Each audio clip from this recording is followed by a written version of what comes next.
कि आजादी के खातिर यहाँ लाखों ने प्राण गंवाए थे। मेहंदी वाले हाथों ने भी जब हथियार उठाए थे, धुली महावर बिछुआ रूटे, मंगलसूत्र भी टूटे थे, कुर्बान हुई माथे की बिंदिया और सिंदूर भी छूटे थे।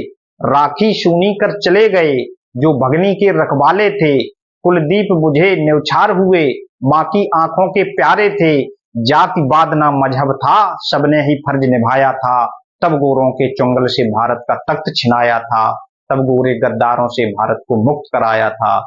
मैं ब्रजेंद्र प्रताप सिंह, ओज कवि, कानपुर नगर से आप सभी देशवासियों को मेरी ओर से आगामी श्री कृष्ण जन्माष्टमी एवं स्वतंत्रता दिवस 15 अगस्त की बहुत बहुत शुभकामनाएं।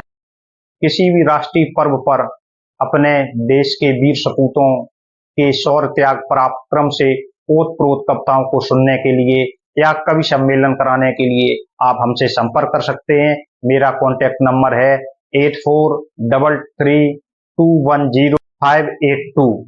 जय हिंद।